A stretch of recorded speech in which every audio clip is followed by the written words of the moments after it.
Joining me now is Josh Christian. He's the lead guitarist of the band Toxik, and that's spelled with a K. Great thrash metal band, released 2 albums under Road Racer Records and toured with King Diamond, and also was vocalist for former Toxik drummer Tad Leger's band Loose Tola up until recently. Very talented dude. Josh, it's great having you on the show. How's it going? Thanks, brother. Thank you. Very good. Very good. Thank you for having me here. All right, so what were your influences and how were you developing as a guitarist at the time you decided to start Tokyo, which of course became Toxik? Well, Tokyo was a garage band. They call garage bands. It was myself and a couple of my friends, playing at our parents' houses and doing the songs of the era. At that time, we played a lot of power metal, a lot of Judas Priest, a lot of Scorpions. That was where our heads were at. But Tokyo was actually an offshoot from another band called Centaur. The real beginning of Toxik is way back when, like early 80s, late even 70s, like 79, 1980. Friend of mine, Lee, the guy, Lee Irwin, who at this point I think a lot of people know who Lee is. Lee was the bass player on the original Toxik demo. He played on the Wasteland demo and was involved in some of the writing for the World Circus songs. Lee and I had met him through a friend, and he was my first real introduction to metal. In the late 70s, early 80s, metal was really just forming itself as heavy metal. The term heavy metal hadn't really been used yet that much. I mean, I'm sure that there were bands, especially English bands, that had already probably broken that out. But in the States, where I am especially, that wasn't a term that we had really heard. So the first wave of metal was, Judas Priest, Scorpions at that time. Tigers of Pantang was big. Just sort of this like UFO, Michael Schenker, obviously. That era of sort of power hard rock. And Lee was the guy that turned me on to that. He was a few years older than I was. I'd met him through a friend. I went over to his house and he had, Accept and Scorpions. He had all these records. In fact, that's the first time I heard Virgin Killers, Scorpions, which is probably one of my favorite albums of all time. And so we started playing almost immediately because I played guitar and I had a pretty good ear. I was able to pick things out quickly, and he played guitar as well. And we just started sort of jamming. And our original band was called the Photogenics, right? This was the first band. And that was actually punk. We listened to all this metal, but when we got together, our playing level was what it was. We couldn't really play what we liked. So we played punk stuff because we could manage that. And we sounded somewhere like a cross between the Cramps and the Descendants or something, like, again, late 70s, sort of hard, sort of gritty punk stuff that was going on. So the Photogenics was a punk band. So we listened to metal, but we played punk. Centaur was the band that came after that. Centaur was a bit of a softening, was a little more conceptual. We did start to play more power rock because we were getting better as musicians. And at that point, Lee switched to bass full-time, and that's kind of how he assumed his bass position. A couple more years goes by. Now it's 1984, 1985. We come up with the name Tokyo, and we're introduced to Mike. That's when Mike the singer comes along. So that's how Tokyo comes into being. Our influences at that point was everything that I had just mentioned, and then that next wave of metal that started in the early 80s. Iron Maiden at that point was huge. Iron Maiden was a gigantic influence on us. Anthrax was actually, believe it or not, the early incarnations of the thrash scene was starting to kick in. And the Anthrax demo was huge for us. We really rocked out to that. Obviously, No Life to Leather, the Metallica demo was huge.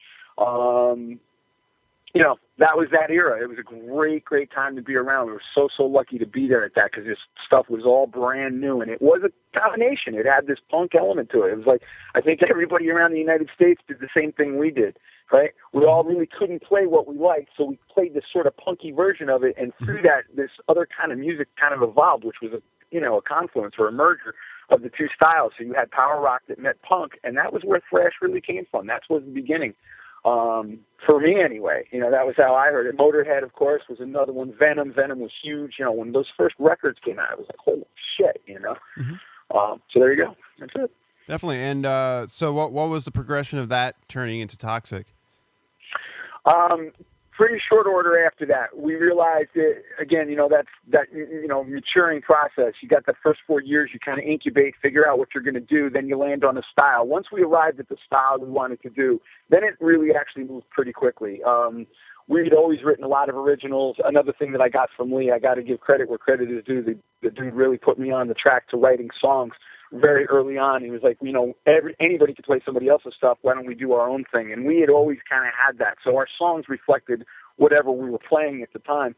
And I'm not going to say we didn't play our share of Motley Crue and that kind of stuff, because we did. Because if you wanted to work, if you wanted to play at a bar or play at a roller rink or wherever you could play, you really kind of had to play that stuff. So we did play that, and it did factor in. It all did. All of that early metal, we were all in the same boat. It's funny, I look at Pantera. We did a few gigs with Pantera, and when we played with them, we were the same people, even though they had grown up 3,000 miles away. It was we'd all watched the same episodes of the Brady Bunch, man, and we all were on the same page with all of it, Dimebag and I sat around and played Kiss songs for 3 hours, It was like on the first time we gigged, because I saw the sticker on his guitar, and I was like, dude, man. And I started to play Snowblind from Ace Frehley's solo record, and he was like, no way, I can't believe you know that. And then that set it off, and we sat and played literally for hours playing Kiss songs. It was crazy. Was that at the Dynamo where you guys played with him? No, we played. We actually for Cowboys from Hell. Right before it came out, they did a warm-up tour. Because that record actually had a pretty strong push. The label knew it was going to be something good, and they had them ready. So they put them out on the road in advance of the release of that, and that was when we played with them. Or it had actually just come out. I think a couple of the gigs it was already out. Because initially they were warming up for us. They had warmed up for us twice, and I think we ended up warming up for them the last time, which is what it was. But yeah, they were great, man. They were a fucking amazing band. They really had power, and there was something else. So that all took place in a pretty short order. Getting back to your question, I would say once we had solidly hooked up with Mike, it was about a year and a half, and we realized Tokyo wasn't going to work. There was a German band called Tokyo, and their manager had called Mike's house or my mom's house or somebody's house and said, you can't use our name. So we switched it to Toxik. That's how that happened. And within a year of us switching the name to Toxik, we had recorded the demo, and we were signed to Roadrunner or Road Racer at that time. Sweet. What was the scene like at the time, and how did record companies treat metal bands at the time, and what was the whole process of writing and recording World Circus? Well, again, the scene was pretty cool. It was spotty. It was sparse, like I think it always is. Metal's funny, it pops up in the weirdest places. And we had a little scene where we were that, allowed us to kind of really hone our chops. We were lucky. We were in a pocket right outside of New York City where there was sort of a hotbed. And, again, bands like Anthrax and Overkill and all sort of came up in the same sort of general club scene. So we actually did have a pretty strong scene. There was a very strong tape trading scene going on. Everybody had boxes. I used to have boxes of cassettes. That's actually how I met Tad. That was how Tad came into. I didn't mention that, but that was how Tad came into the band. Was through another set of mutual friends trading tapes. I met Tad listening to music. Tad introduced me to Merciful Fate. How about that? The first time I heard Merciful Fate was from Tad, and I was like, "Wow, this is fucking great," And I flipped him a couple of things, and my love for the Scorpions and Priest, obviously gelled with his. And of course, he was always a huge Sabbath fan, and I had grown up on Sabbath. I was an enormous Sabbath fan, so that was really how Tad and I clicked. Record companies at the time were like the startups of the whole genre. Road Racer was Road Racer. They weren't even Road Runner. They couldn't actually secure the rights to that name in the United States. They couldn't afford to buy the name from Warner Brothers. So that's actually why they used the name Road Racer in the States as long as they did. Metal Force, or Mega Force rather, Metal Blade, all of those labels were as sort of startup as the bands were that they signed, which was what made it so real and so cool. So the labels were actually run by probably the coolest people on earth, because they were the ones that had ears and said, this is happening, this is what's up. And they were the ones that helped it really get out there. Was it not for the Johnny Z's and the Brian Slagels, none of this would have happened. So total props where props are due. And wherever they went with their companies and who they turned into later on in life is immaterial, does not matter, because truly where metal has gone is largely due to their vision. So again, much props to them. How they treated their bands, like our own personal experience and so forth, I don't know. I mean, it's a mixed bag. We all make mistakes. You know, when you take a bunch of excited teenagers and enter them into the business world and you know, throw a bunch of new concepts at them, mistakes are going to be made. People sign bad contracts. We spend our money too fast. We spend money on the wrong things. You know, it's part of the experience. But again, at the end of the day, it really is about the art. And through all that sort of reckless kind of energy, we ended up with an amazing sort of product. I really, again, I look back at that time frame and feel so privileged and lucky to have been part of it, because it really was a revolution in the sound, and it's still going. We were there when that was happening, so I was so lucky to be part of it. Totally. Recording process for World Circus down in Florida. You guys went to Morrisound Studios, like basically the most famous Floridian metal recording studio, Yep. you know, known internationally. Yep. And we had options. They actually were willing to send us to other places, and we looked at some pretty, you know, high-profile studios. But Morrisound was putting out the shit, man. They had Nasty Savage, and they had, you know, they had done a record from everyone that we respected, from every genre we respected. Like, they had done a Steve Morris from the Dixie Dregs, the guy who plays guitar now in Deep Purple. Mm-hmm. Steve Morris is like one of my favorite guitar players. He had recorded a record at Morrisound. Nasty Savage had recorded there, like I said. Corner was recording there. You know, Scott Burns was there. So that whole thing was happening. They had just done, what was that band? Crimson Glory. Crimson Glory had just recorded there, and Crimson Glory was very sort of Queens-likey in their production, which Mike, the singer, immediately was like, oh, I love that. So there was something for everyone in the band from Morrisound, and it was what made us choose to go there. And the experience, and it's been written a lot, we've talked a lot about it, the experience was exactly what you would have thought it would have been to be in Morrisound in 1986. It was freaking amazing. Mm-hmm. It was awesome. Just the craziest, coolest people in the world around. Scott Burns and Jim Morris and Tom Morris are just gods at what they do, and they were then as well. It's, you know, they were born gods, apparently. They probably will live forever. Yeah, man. It was pretty outrageous. Yeah. I know Chuck Schuldiner hung out with you and Tad and the rest of the band. He was a fan of Toxik, right? Yeah. That's a pretty huge statement. I would say that he was one of our good friends down there. He liked us. He definitely did. He thought we were doing some cool stuff. I saw a picture of him wearing one of your guys' shirts once. No, he totally did. He did. He really, you know, he liked us. And again, like you say, he and Tad were very, very close. They were buds. They hung out all the time.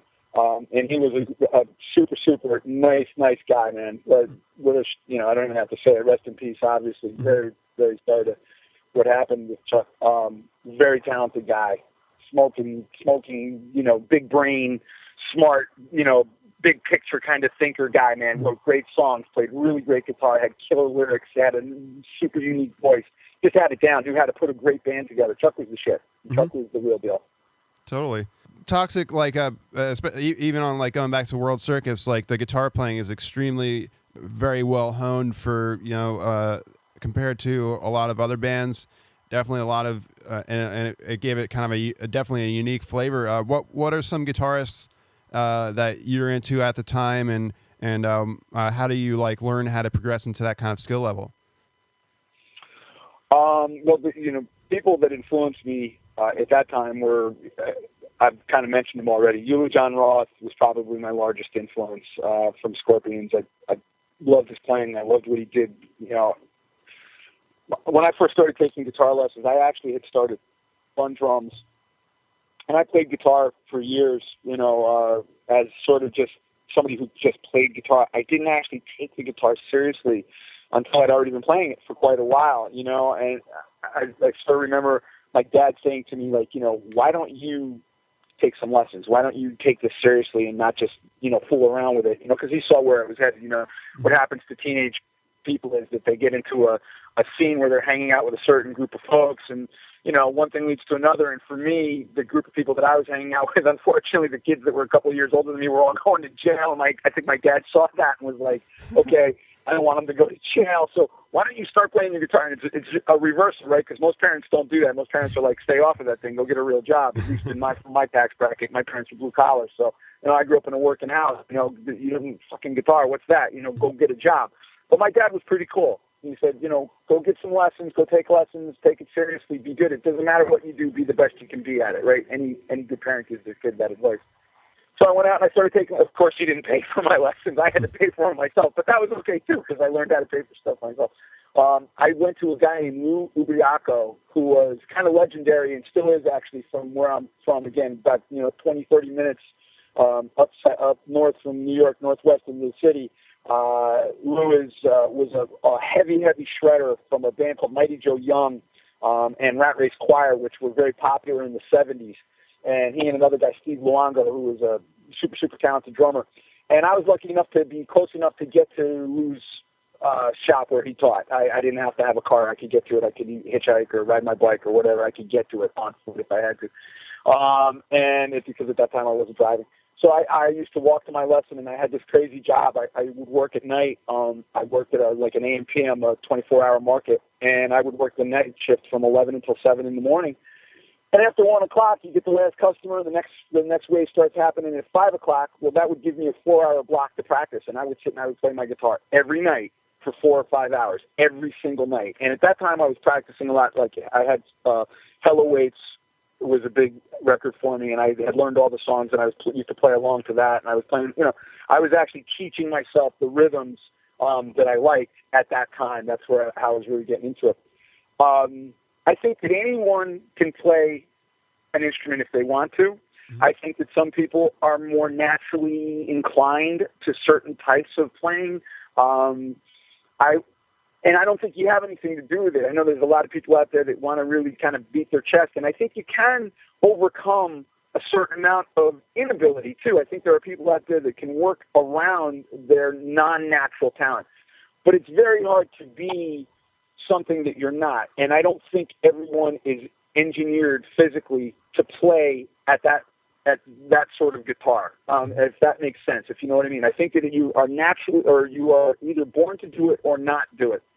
And that doesn't mean you can't be a great guitar player or a great musician in general and express yourself, but not everyone is going to be a virtuoso. Mm-hmm. I just seem to be lucky because, quite honestly, I didn't practice any more or any less than anyone else did. There was no secret, food that I was eating. I didn't have any, and I don't have that story. I don't have anything special to say other than it just seemed to come natural to me. And I was really always kind of like shy about it because of that. I was almost a little embarrassed by it because I didn't understand it any better than anyone else did. And as a young player, I really seemed to be able to peel off some stuff out of nowhere. I mean, honestly, when Toxik got signed, I'd only been taking guitar lessons for a year. So, it was like, it kind of came out of nowhere, and it just sort of grew from there. So that's that. How was the album received when it was released, and what was the touring like following World Circus? The album was a mixed bag of responses. It was really positive from some people, and some people didn't like it as much.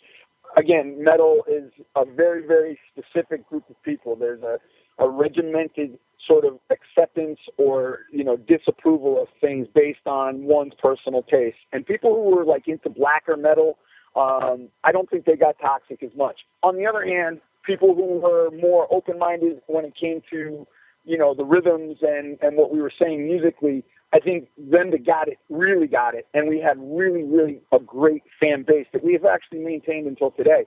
People who get Toxik love Toxik. So we felt that right away. You could feel it at the shows. You could see it. You knew who liked you because they were, stuffing the record in front of you and wanted you to sign it and couldn't tell you enough times how much they liked it. And people who didn't like it didn't show up. So that was cool. I guess that's what that's when you have something. You piss off people that don't like it and people who do really like it. So I think we always kind of felt lucky with that we were one of those bands that seemed to have that kind of chemistry with our audience, Well, and I'm sorry, what was the second part? Where did you guys? I know that the tour you didn't go on a full tour, but where did you guys play? Especially go into detail on Dynamo, who you played with, and what the audience was like. As far as tour and support goes for World Circus, obviously that was our first tour as a band. Again, we'd only been really working at it for about a year when we'd gotten signed. We hadn't been at it that long. So we kind of went out there, not cold, but I would say when we hit the road, we had probably less than 20 gigs under our belt total. So we were pretty green on as far as the road goes, and learned a lot real fast because that's what the road does. It kind of kicks you around pretty quick. And we had a great time. I mean, it was phenomenal. Going out was just amazing. Our first tour we went to Europe. We did a bunch of small venues around the countryside that were just phenomenal. And I mean, we played in barns and, pubs and just all over the place. It was just killer, man, to just take basically 4 kids out of, their suburban world and drop them into this transcontinental experience. It was freaking amazing. And then, of course, it culminated that first tour with the Dynamo, with Open Air, 89. And on that bill were some luminaries of that day, Exodus, Sabbath, Las Rocket, us, trying to think of who else was, Candlemass. Oh, I forgot to say Candlemass was there. I mean, it was, oh, wait, was Candlemass there? I can't remember, dude. Honestly, just to be completely honest, it was that long ago, and the day was a blur. All I can say about Open Air, you can see the video, is that it was amazing. It was amazing to watch. It was amazing to play. It was amazing to be at, because if you think back, that was the beginning of big rock festivals. That hadn't really started kicking off yet. And to have that many people in one spot unified and into the same thing was mind-blowing. For me, anyway. I mean, that was the first time I had experienced anything like that, Totally. And it was really amazing to this day. So the day is a bit of a blur because of that. It was just almost overwhelming, I still, to this day, 25 years later, is still like, wow.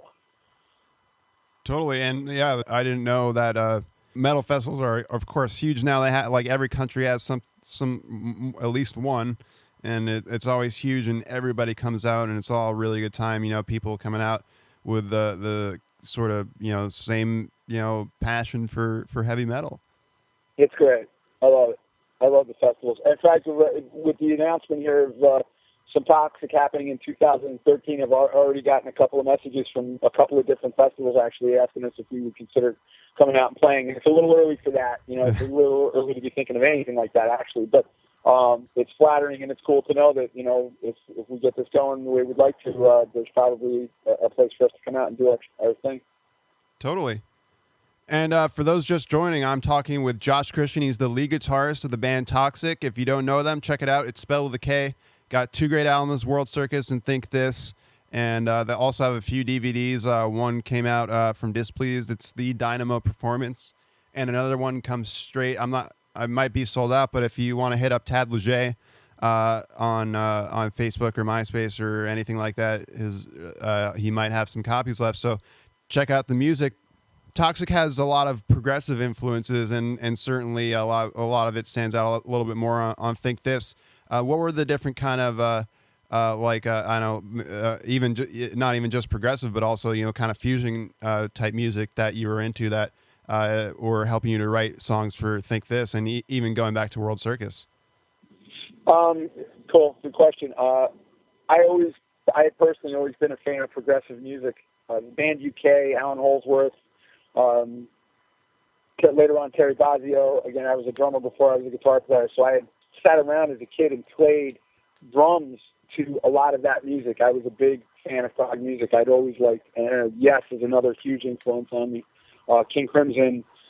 So I had that in my blood already. It was already there, and I think you can even hear some of it on World Circus. There's, Totally. Voices is pretty proggy. There's some moments where we kind of broke out some prog even on World Circus. On Think This was more of a World Circus was a collection of the songs that we had written with the idea that we want to get signed.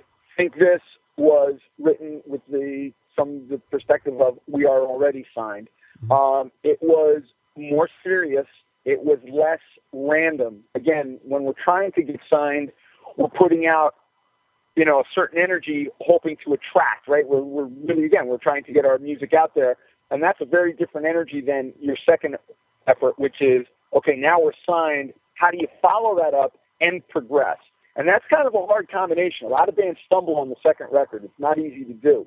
And I think a lot of people, honestly, if I'm really honest, I think a lot of people thought we stumbled on our second record when Think This came out. In perspective, there are a lot of people that like Think This more than World Circus. And they're typically prog fans. They're typically people who are more interested in the music aspect of it as opposed to the energy. Obviously, Think This did not thrash nearly as hard as World Circus did. I had also sort of begun my friendship with Ron Jarzambek at that point. He and I used to sit and talk on the phone for hours. Control and Resistance was out, and World Circus was out, and we were both kind of sitting home waiting for the labels to put us out on the road, and we'd become friends. I forget how. I think so he had our tape or we had his tape, and we ended up talking on the phone because there was no internet at that point. I think we pen palled back and forth a couple times, and then we ended up talking on the phone. And he and I would sit for a couple hours at a time and trade guitar stuff back and forth. And for me, that was huge because Ron is a sick, again, big brain. I was talking about Chuck before having a big brain.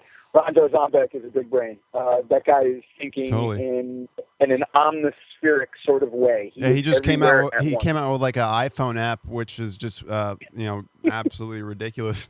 He's insane, man. He's nuts. Yeah, you can mix up his stuff. He's just crazy. What other kind of guitar influences, because obviously even World Circus, it may not be progressive, but I think part of progressive is also, kind of skill level. Ron Jarzambek is obviously a person that you mentioned. Yes.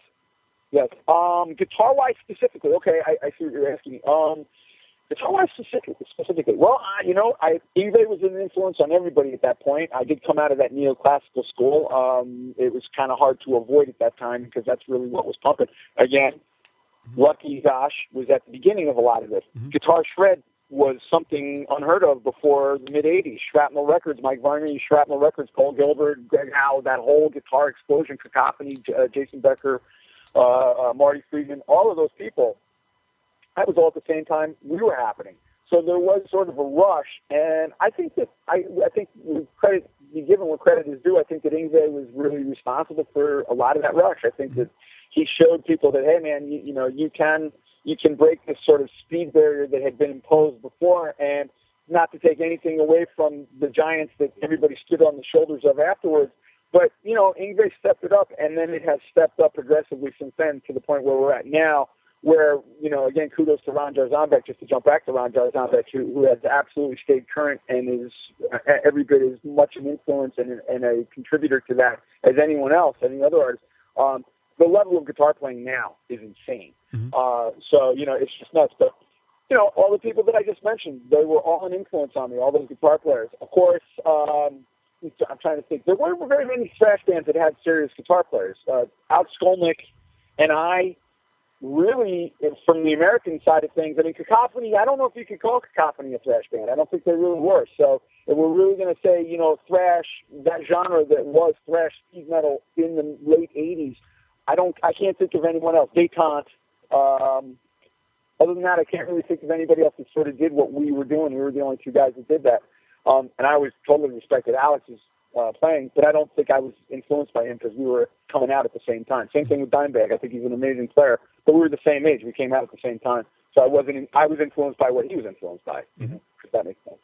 Totally. And talk a bit about the lineup changes in Toxik at that time, and going back to Morrisound, being with, the absolute, engineering, wizards that the Morris brothers are. Yes. Well, I think this, again, was a second effort. It was the second effort for Tom and Jim with us as well, and Scott, too. They knew us from the first record. They knew what to expect from us personality-wise. So the whole meet and greet was over. The honeymoon was over. The second record was much more about getting to work, and we really did work. Those were some really, really long sessions, really focused. I think Tom had more to do with Toxik than anyone else. Toxik was kind of like a pet project of Tom's. He really got us. He liked us. In fact, he used to feed me all kinds of prog music when we'd be there. He gave me a couple of cassettes. Like, he turned me on to Gentle Giant. I had never heard of Gentle Giant before Tom Morris. He gave me a copy of Octopus and pretty much changed my life. So he had a real soft spot for prog, and he was the guy that had recorded Steve from the Dixie Dregs. That was his project with Steve. So he he kind of had an ear for prog music to begin with. And when we got there for Think This, I had come along in my writing, and the band had come along in our gelling and our ability to play things. We were more sophisticated in our writing, and Tom really latched onto that, and we went to town with it. It was really a lot of fun, and it was pretty intense work. We were serious about making a good record with Think This. Definitely. And talk about you guys added another guitarist, and Mike Sanders was no longer the singer of the band. Yep. And I'm sorry if I'm leaving gaps in that. We've talked about this a bunch, so it's kind of for me at this point. I forget to mention that stuff. Yes, Mike left at the end of World Circus. You asked me before how we were received. We were received really well. Mikey, unfortunately, was not received as well. Mikey is what I call him. Mm-hmm. Mikey is Mike's nickname, Mikey. And it must have been really hard on Mike to read a lot of what was being said about him in the press. It was not favorable.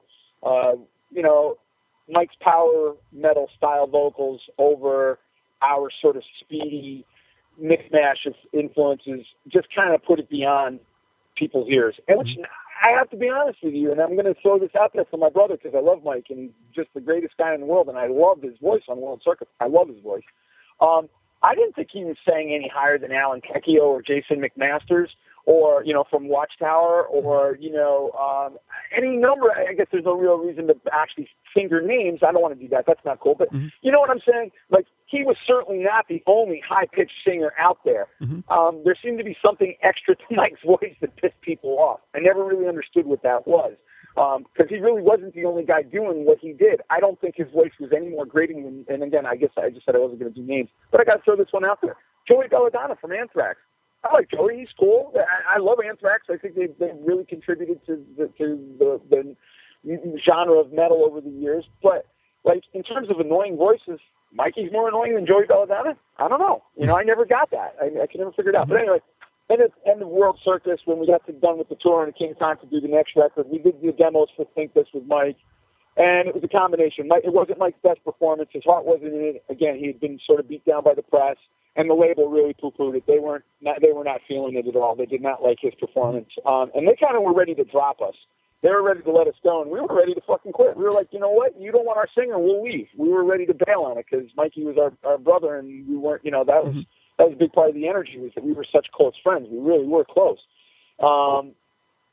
And Mike actually kind of stepped up and was like, you know what, man, I'm not feeling it. Don't bail on the label. Do another record with him. I'm going to move on. And he did. And he split. He went out to California.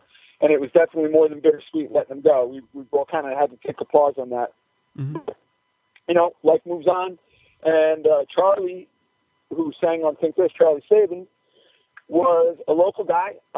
He'd grown up a couple of school districts away. Again, we're suburban people, right? So we base everything on school districts. Mm-hmm. Chuck was from a couple of school districts away. Mikey was actually from Jersey. Mikey was from the farthest away. Tad, Brian, and I were all from more or less the same place. And Chuck was also from actually where Brian was from. So we were kind of geographically very close. Mike was the only one that was from far enough away. He was about an hour and a half away coming out of Jersey. But Charlie was a local guy, had a great voice, could always sing, never any question about his voice. He's a great singer, good guy, a lot of creativity, a lot of good ideas, and he just seemed like the right fit. I mean, honestly, he just was like the right guy at the right time. He was local. We had talked to the singer from Heathen who had just quit. The singer, I forget his name now, but the singer from the first Heathen album had just quit. And we talked to him a little bit. There was talks of that. He was out in San Francisco. At the time, we were talking to Marty Friedman about producing the second record. We almost went out to San Francisco to do Think This with Marty. And that's where the Heathen singer connection came in. There was talk about, if we're going to be out there recording anyway, maybe we could get out there a couple weeks early and work this guy in. But we did a tryout with Charlie, and Charlie, came in and rocked out the World Circus stuff. He did a great job on that. He could really cut it. He was able to do Mikey's highs, but he was also had his own voice and was, I don't want to say a better range, but he displayed more of a range than Mike did on the stuff. And he made the grade. He did it. We popped him in, and worked out pretty well, actually. John Donnelly, I needed another guitar player for all the crap that I was writing, and we were writing so much heavy, intertwined sort of, musical knots, musical term, polyphony, polyphonic lines where, the bass player is playing one part of the chord, I'm playing the next tone of the chord, and the rhythm guitar player is playing the third tone of the chord. So the band playing in unison is actually forming one chord, okay? And you just can't do it with two guys. Mike O'Brien and I, as much noise as we could make, and we could make a lot of noise, we couldn't swing it ourselves. So John really fit in. He came in and he filled out the arrangements, and he was a great guitar player. He was an excellent rhythm guitar player. He was a good lead guitar player. He was younger than us. He was, I think John was only like 18 years old on the recording of Think This. At that point, I was already 21, and Brian was like 20. We were a couple years older than him. So, so Johnny came out and was a great guy and really held his spot down and was a lot of fun on the tour. It made a huge difference on our live sound, and we were much, much more polished on that second tour as a result of John and Charlie. I have to say that. The World Circus Tour was more fun. We had more fun, but in terms of our performance and how we played, although if Tad was on the phone with me right now, he might disagree with that. I don't think Tad really liked the performances on the Think This Tour that much. He and Charlie kind of used to lock horns a lot. So, but, yeah. There you go. And speaking of the tour, King Diamond had hand-selected you guys to tour with him. Obviously, Andy LaRocque is in the same league as you guys with heavy metal and melodic and skilled soloing. What was it like touring with King Diamond? That's a great question. And Andy LaRocque absolutely is every bit the guitar player than anyone else is. He's a freaking amazing musician, good songwriter too. The reason I didn't mention them before, I didn't mention King before, is because King, I never considered King in any way with Fate or by himself a thrash band. He did not, there was no thrash there at all. King took power metal and gothic and took it to an extreme. He had his own thing. He really did his own style. He truly, truly had a unique style. He was a very unique guy. And we were lucky. That was a phenomenal tour. It was a great exposure for us. It was definitely a different audience. I don't think a lot of King's audience were necessarily Toxik listeners, and it exposed us to a lot of people.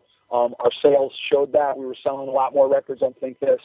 And the experience was phenomenal. Working with Andy personally, myself and Andy LaRocque, I have a way of making friends with other guitar players. I always did. Whenever we did a gig, I would always sort of pal up with the guitar player and pick their brains. It's kind of how I do things. And he and I used to sit around in our hotel rooms and practice. Everybody else would be out getting cocked and chasing girls, and I would be back in the hotel room rocking out, solos back and forth. And speak about some of the gear you were using for both World Circus and Think This, because I think Tad told me that the gear that Chuck was using on the Human record was because of one of those rigs. Yeah, Chuck was digging my sound. When I came out to do World Circus, I had this real sort of funny little rig that I had put together. It was actually a Gillian Kruger ML2, which were these little cast steel amplifiers, practice amplifiers that had 3-inch speakers in them. And they had this really intensely compressed distortion chorus sound that they produced. And if you want a good example of it, the best example of it is the Daytona record, the first record there. I can't think of the name of it, Resist, or I can't think of the name of it. But the first Daytona record had the GK sound better than anyone else I had ever heard. And I was really influenced by the sound. I loved it. It was great. And so I went out and bought an ML2, and all of the World Circus songs had been written with that. And I ran that through a PV CS800 power amp, which is really a PA power amp. But in my experience, I find that the cleaner the power amp is, the more it catches or carries of the original preamp. I know a lot of people swear by tube power amps. We're getting into guitar player talk here, but that's what you asked me. I know tube amps are preferable, and the transient response, I mean, there's technical reasons behind that, and I agree with it. I love a tube amp. In fact, I only play through tube amps now. But they're not reliable, and they're funky with wattage. You're traveling to Europe, your system is used to 110, and you jump into 220, dude, man, bulbs, tubes pop. Things get weird. They're subject to all kinds of weird stuff. Solid state is bulletproof. So I had this old PVCS 800 power amp that I used to run through four 412 cabinets. I had 412 Randall cabinets that I used. They were Celestion loaded, and I would put one on either side of the stage, and I ran it in true stereo.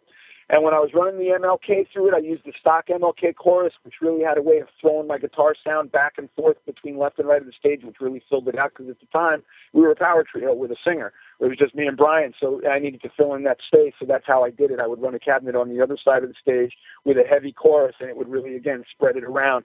And the CS800 was so loud and had so much punch that when I hit my low E string, like, you know, I'm not going to say I invented, you know, the chunk, but like, I had the chunk as good as anybody, man. When I would like mute that low E string and clunk on it, man, it just, you could feel it in the back of your skull. It was just gunk, gunk, gunk, gunk, gunk. And it was awesome. And Chuck got it. Chuck was like, "Oh, that's fucking sick. How did you do that? What is that?" So, you know, that was, I think he copied me on that. And then when Think This came around, yeah, my technology came along. Technology in general was starting to pop at that point. I had a couple of endorsements. ADA actually sent me a copy of their MP1. They sent me the NAMM Show MP1 that they had been using, and it was dope. And I recorded the Think This album with that MP1. That was what I used on that recording. And at that time, I was using, I think I had my Mesa at that point. I think I was using the Boogie Power Amp at that point, I think. I can't remember for sure. I may have still been, at one point I had a classic 120. I had moved to a tube power amp, and I was using a classic 120. But you know what? It's really funny. On the Think This tour, I went back to the CS800. I went back to the BB for the tour, just because, again, it's so reliable. But I recorded, I think, with the classic 120. I think Think This was actually the 120, and then I bought the Boogie after that. So that's what it was. And again, with the same 412 Randall cabinets. Sweet. Yeah. And I want to actually talk about some of the subject matter of some of the Toxik songs, starting off with TV Preachers. They're a subject of many of the songs, both World Circus and Think This. Of course, the era was wrought with, you know, snake oil salesmen like those guys. List some of your favorite televangelists from the era and their crazy shenanigans. Their shenanigans is exactly what it was. Tammy Faye and Jim Baker were my favorite two to focus on, because they were just so maudlin, you know, the way they looked. That woman, you know, she would just get out there and, you know, blubber with her, 3 inches of blue eyeshadow going up into her eyebrows. They were like clowns, you know, literally. She looked like a clown to me. And you're right, it was proliferating at that point. You know, America was going through like this crazy regressive thing, like it is kind of now, actually.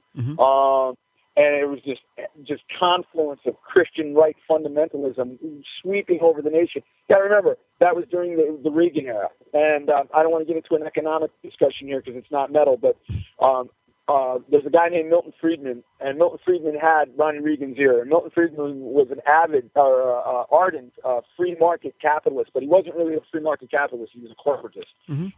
And what we ended up with was a corporatization of the United States. That's when the real drug war begins. That's when we start filling our prisons with working class people.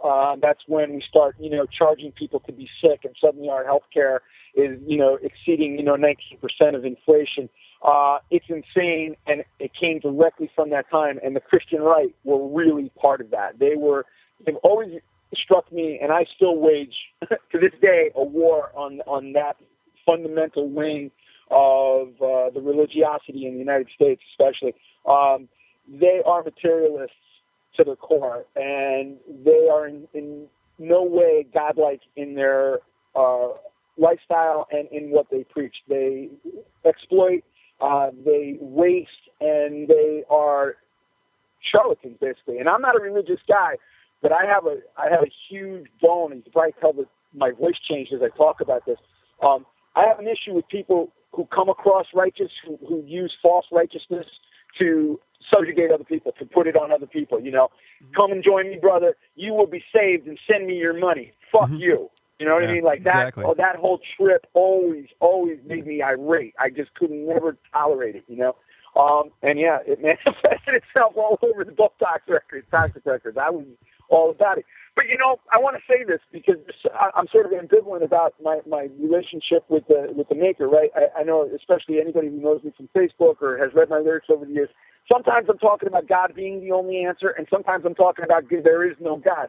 And if I can put any clarity on that for people, and I don't think you can in a soundbite. So there is an intelligence that we all share. You can call it common sense, or you can call it God, but there is a shared wisdom. People are as individual as their fingerprint, as the snowflake, and yet we all have so many of the same traits. Our humanity is innate. We are the same species. You can define that any way you want. If you want to make that be a little man in the sky who's watching over you because you need a big brother to look out for you, and that's what makes your day okay, man, I got your back on that, if that's what it takes. But don't make that be for everyone. Don't make that a one-size-fits-all ideology that you expect everyone to cop to, because that I will not do. I will give you your space. I will defend your space. In fact, I will go out of my way to make sure that you can have your space. But don't put your yoke on me. That's your trip. It's not my trip, okay? And I feel the same way I'm very libertarian, actually, in my thinking when it comes to that. Don't put your extraneous nonsense that you have going on in your life or in your mind on other people. Let people live their lives. Let us all live our lives, and let's be respectful of one another. I don't want to go Gandhi on you here, but it's a really simple philosophy. You don't have to be a fucking genius to get this concept. Mm-hmm. You just have to treat people the way you want to be treated, and that is what Jesus said. I am a follower of Jesus because Jesus made sense. I don't know if Jesus ever stepped foot in the church, and I can't tell you for sure that Jesus is the Son of God. I don't know if I believe any of that shit either. But I'm pretty sure that Jesus, the man, absolutely was saying something that I could relate to, and that was treat people the way you want to be treated and love one another. And anything after that is fucking mind control that someone else laid over to control someone immediately around them, including the Romans and everyone else forward from that point. We are all still stuck in this Roman thought process. And exactly. It manifests itself in my life, man. It's not just my music. It's my thinking. It's my philosophy. It is a very close subject to me, and I don't want to beat anyone over the head with it. I can't say what I just say and then be guilty of doing the same thing. Mm-hmm. So I put it out in my music because you can turn my music off. If you hear something that's objectionable and you're not feeling it, then you turn it off and put something on that is. I didn't make you do anything. Exactly. But if I can plant a seed and I can put something out there to run contrary to something that I believe is an innate evil that has been causing suffering for, a millennia, then yeah, man, I think the onus is on me, especially as I get older. The onus is really on me to do that anywhere I can, really. And I do. And my music is a vehicle for that, and I don't make any bones about it. It is. I do have an agenda. That's my agenda. Totally. And the problem with making morality a matter of law is that it requires a policeman with a gun to come to your house and say, you need to put that joint down, or you can't marry someone that's of the same sex as you. And, they try to say that it's our moral righteousness that gives us the ability to use force when really they claim morality. But you look at like Jimmy Swaggart sleeps with prostitutes. Always the people that try to claim righteousness are always the most immoral in their real life rather than what, they put on television. Absolutely. It is immorality at the core to have someone stand over you with a club and say, do it this way, mm-hmm. no matter what it is, unless I'm not hurting you. And I'm glad you used pot as the example, because pot is the perfect example. Mm-hmm. Pot doesn't hurt anyone. It may hurt the person who's using it, and there may be an issue with secondhand smoke, but both of those things can be mitigated. There's technologies now that we can get around these things. There is no reason. There is no suffering in it. It is a victimless crime. It is not a crime. Victimless crime is an oxymoron. If there's no victim, there's no fucking crime. Mm-hmm. Okay? Exactly. So, like I said, I can go nuts with all of this stuff, man. This is really near and dear to my heart. And I happen to believe that if it were legalized, that most of Western medicine would become obsolete. Most industries would have some serious competition from industrial hemp applications. That a lot of people stand to lose immensely if this were to be legalized. Preach it, brother. That's it. That's exactly right. That's the church right there. That's the Church of Reason. The reason it doesn't come out is because it would put an end to this travesty that we've been stumbling along with now for 130 years. Absolutely. Biofuels are where it's at. Hemp is extremely potent on so many levels. It's such a wonderful plant. Totally misunderstood, man. And, listen, and again, you and I have talked so much on, we've gone back and forth. You always jump in on my posts, so I know where your head is at. I've seen how you think, and we totally are aligned on all of this stuff. And you know what, man? I'm kind of a buzzard at this point. I'm getting a little bit up there in age, but I'm still very young-minded. And I find more and more people in your age group are really coming around to this. That old shit is going out, and they know it. And that's why there's so much fuss going on. That's why there's so much fight happening there, because these fuckers know they're on their way out. They're going, okay? We are replacing them. We are going to overcome. Ultimately, sustainability will outweigh their stupidity and their greed and their short-term gain. And unfortunately, a big part of all of that, just to round it back up to where the question came from, God plays into that. Organized religion plays to that deeply. It's the semblance that they use to organize people who have a trust in a maker. Christians, Jews, Muslims are genuinely good people innately. Again, I go back to the innate because it's what's at our core. As our core being, Christians are there because they want to do the right thing. Someone telling them that they're doing the right thing when they're not, in fact, doing the right thing, there's a psychological disconnect that goes on. And when you relinquish your personal authority, when you relinquish your responsibility to yourself and to what you know is right, and let someone else tell you what is right based on a scripture or based on whatever, you have lost something. You know what's right and wrong. You're born with that humanity. You know that it's wrong. But if someone else is in authority and you accept them as authority and they tell you it's okay, you will go against your own reality to fit their reality. And religion serves to create that, that specific school of thought comes from religion. Religion teaches us early on, gives us the imprint early on of authority, of the parent-child relationship. We can never truly be mature, responsible adults as long as there's the parent God above us, overseeing everything we do, forgiving us, punishing us, being the father. Inserting the father that doesn't exist, the hyper-reality father that isn't there, destroys our natural humanity. You are naturally good. You are not naturally bad. That is the lie of religion. And how did I get back to that? I'm not sure. Well, we were talking about TV preachers, but you know, like you said, that's totally the reason why, and you know, that's probably the start of the war on terror is creating instability in that region.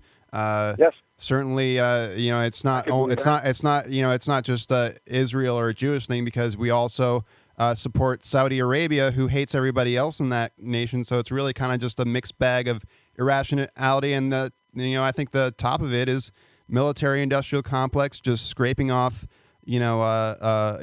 profit off of funding both sides. I was watching. I firmly believe, this is all going back to how the Federal Reserve was created. That if we were to audit the Fed, we would find that they would be funding both sides of World War II, just like all the banksters were doing business. Even like George Bush's came from a German-born Nazi descendancy, and they were like laundering money for the Nazi army. And GM was like dealing with the Nazis, and it kind of all goes back to how they just benefit from killing. That's all documented. None of that is conspiracy. For anybody listening to this who has now said, look, listen to these liberals. Okay, that's all documented. Everything you just said is really true. That's 100% true. And I have to be honest with you. I have my suspicions because of that.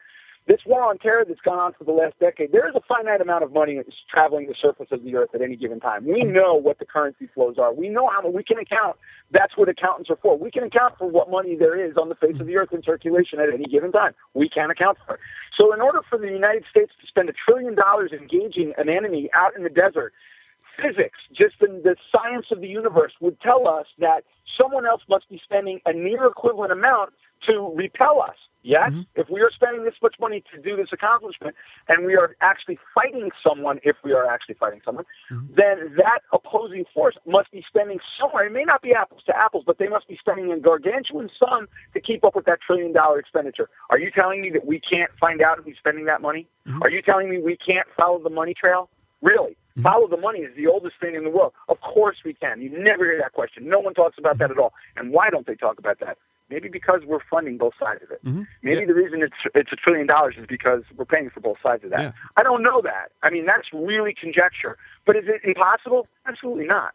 It's totally plausible. And to say that it's not is where to accuse someone of being paranoid and a conspiracy theorist and all that is really part of the ploy.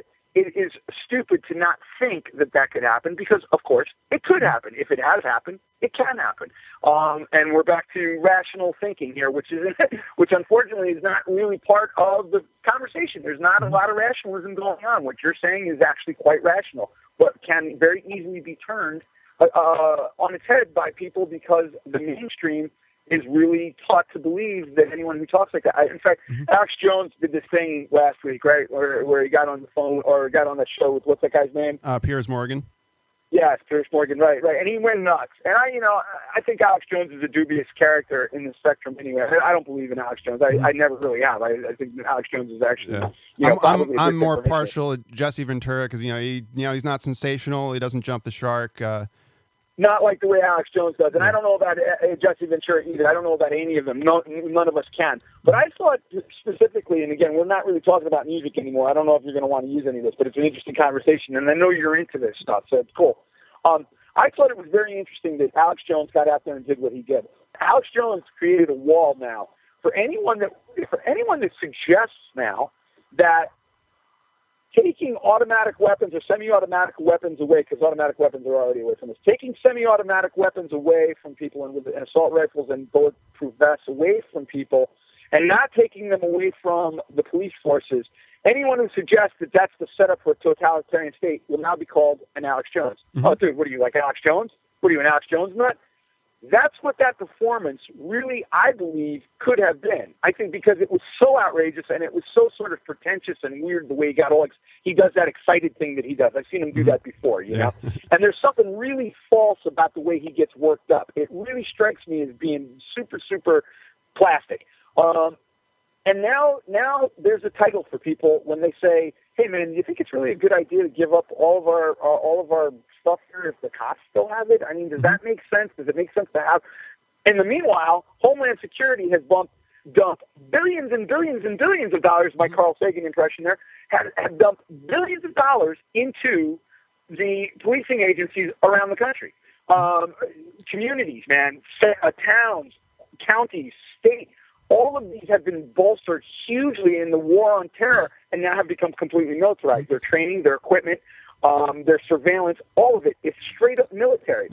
Why do you want to de-gun the populace when you've got a completely militarized police force? Is it really that much of a stretch to think that they could become totalitarian? And I'm not saying that Obama's a socialist, and I don't think that George Bush was the Antichrist. I don't buy any of that shit. I think it's all political theater. I think they're both Wall Street puppets. Right, exactly. But I do have a real problem with a freestanding, completely fortified military fighting force now. I mean, honestly, man, with the level of training now that the police are provided with, and the cops are good people, man. They're just local folks like you and me. They're just taking a job. And next thing they know, they're in this program where it's good guys and bad guys, where everybody in a handcuff is a bad guy. It doesn't make a difference who it is. They become sensitized as well. And if you know the Stanford prison experiments, which I love to post all the time, you know that giving someone a gun and not letting someone else have a gun takes the person who has the gun and turns them into a monster in very short order. It only took a week in that experiment for those guys to start sexually abusing those prisoners. Okay, 1 week. 1 week. And these were mature, nice guys that were pulled off the street and picked for their normalcy and for their regular guy sort of attitude. And within a week, they were monsters. Okay, you do not want a sitting force fully armed and not having a response to that at the public level. And I know that puts me at odds with all of my liberal and green brothers and sisters, but I got to say, I think an armed populace leaves a balance in place for an overly armed militarized police force. I've seen plenty of blogs by leftist thinking people that kind of like the revolutionary, the right to revolution on the part of the people, and what we were talking before of kind of like where this is all leading. I wanted to bring up, how Homeland Security is, trying to turn your neighbor into thinking that, oh, you might be doing suspicious, so let me call somebody up and give them an anonymous tip on something, that's totally subjective, that is up to my, understanding of and it's up to the whim, and really it's kind of just, we're like, Homeland Security just kind of picking up people off the street with the NDAA and everything like that. It's Orwellian. It really is. I mean, I know that gets thrown around, but it's, if you've ever seen the movie Brazil, Blade Runner, these future movies, man, you want to know what the future is going to be, read science fiction. I really feel like we're living in the middle of that. And I dread that, So, if I could sort of tie this back into the Toxik thing, actually, one of the things that's really pushing me to get something out here is that I have so much of this going on in my mind that I kind of need a vehicle for it. And Toxik was always such a great vehicle for me lyrically. The record's going to be packed with this. This is really what it's going to be about. I said to Mikey, because Mikey is not where I'm at philosophically. He's got his own thoughts and his own feelings, but I don't know if he's as radical as I am, and I don't know if he completely subscribes to my thought process. And I asked him, I said, dude, man, how are you going to feel about singing these lyrics? You know, you're going to be cool with singing this shit? Because, I mean, it's going to be pretty heavy, and it's going to be from my perspective. And he was like, yeah, I don't care. It's cool. And I hope that is cool. I would be even happier if he was into it. I would be even happier if he read it and said, yeah, this is where it's at. You know, things that I find really personally important, I may sing them. I don't know, because I really want these to be words of conviction. I'm serious about it. It means something to me, so... And speaking about some of those lyrics, in the Toxik song, especially with "Think This" is about how the media, it's just so kind of dumbed down. Everything is just cat fashion shows or no questioning of what the government does. And speaking of how that ties into today, modern times, like NBC actually for me tried to have me arrested. Me and a few people took after the Green Party thing for occupying the presidential debates. So I went with a Gary Johnson sign, a megaphone, completely peaceful, but I just started, talking, some realities on who's behind the Commission on Presidential Debates and what the Federal Reserve and the bankers have to do with, controlling the money of where it goes in politics. And all of a sudden they have some police officers coming out and telling we have a noise complaint. And so I put the megaphone away. Then they come back and they just start watching us. And until we leave, and it was just really eerie, and I know NBC did it because I saw their guards from the building, lurking around the corner when the cop was talking to us and laughing, and it's just, and then walking back towards my car, I see Homeland Security near the federal building in San Diego has a freaking rock star sized tour bus, like they are literally being cows off of our tax dollars. And of course, money printed by the Fed, it's just kind of really building up, and a lot of our San Diego police are cross-deputized for both, Homeland Security and even the, war on drugs. We have state police that are supposed to act under state law for medical marijuana, cross-deputized, and now they get to raid, they get to be federal agents and raid medical marijuana dispensaries, all kind of really growing up to be this really eerie police state, and it's scary. Yeah. Well, listen, it's always been about us and them, and just even a little bit of history, and recent history will show you that. I mean, if you get prior to the New Deal and you look back at the Gilded Age, it is exactly what's going on now. We've got a very, very small minority looking to control the majority, gaming the system to their favor, using the police and the military to do their bidding. Actually, the police and the military are actually inducted into the whole process. We no longer have a government. We have a corporation. Mm-hmm. We, by definition, are a fascist state now. Mm-hmm. I mean, we really are a fascist state because the corporation has... And we are, as a nation, we are so disconnected from our own reality. We live in denial as a culture, and it's horrible. It freaks me out. People will, to this day, just do not understand that they don't have any say anymore. In this past election cycle, people said, well, you got to get out there and you got to vote. Yes, you need to vote. You do need to vote. I'm not minimizing or diminishing what a vote does. A vote is important because it gives you a sense of empowerment. It puts you into play. It makes you feel like you've got some say. But, of course, it's totally symbolic because of the Electoral College. It really doesn't mean very much at all. It's going to go in the direction that your state goes in. And through the process of redistricting, they've managed to completely corrupt the system. So we really don't have a vote at all. The vote is an illusion. That's first, okay? And we know, just by virtue of the way things are run, that the money in Washington is all that matters anymore. These people are on the dole. They are being paid to legislate in favor of the industries that are paying them, very simply, too. And this all gets complicated. There's an obfuscation that goes on where this all seems to be much more complicated than it is. And for people who aren't into this at all, it goes right by them because of that. They think that it's more complicated than it is. It's very simple. Mm-hmm. The corporation gives money to the elected official. The elected official introduces a law that benefits this corporation in some way, and it's myriad ways. I mean, it could be anything. Who knows? Mm-hmm. It's environmental. It secures them more market share. It gives them a shot at more land. It's endless what the benefit is. And then that legislation gets written and it gets voted on, and you and I never hear about it. How many is it? 4,500 laws a year, or 23,000 laws a year, Too or whatever many. it is. It's ridiculous. It's an insane amount. You and I have no recognition of that at all. There is absolutely no accounting at all. You and I have no way of knowing what that is unless we want to go and spend every waking minute trying to keep track of it. Who's going to pay your bills? This is intentional. Who's going to pay the electric bill? Who's going to pay the rent? Who's going to pay for the food? You don't have time to do that, so it goes on unabated. You have no choice about it. You are stuck here, and it's going to go on. My brother, that is fascism. Mm-hmm. You no longer have control of your government. You no longer have control of where your tax dollars go. You no longer have a control of your environment and what your environment produces and provides for you. You deal with their poison foods, you deal with their poison air, and you pay for it in the process. You pay for it with your time, you pay for it with your life. You get sick and you pay for it with your cancer. You get antisocial and you pay for it in their jail. You get poor and you pay for it at their war. It doesn't matter. We are paying for it. It is on the backs of us. Totally. The triangle is perfect, okay? And it's total barbarism, man. It is as exploitive as possible. Again, just reading People's History of the United States again here by Howard Zinn. I read it once before and I kind of skimmed it. It was at a different point in my life, and now I'm a little more focused and I'm reading it again.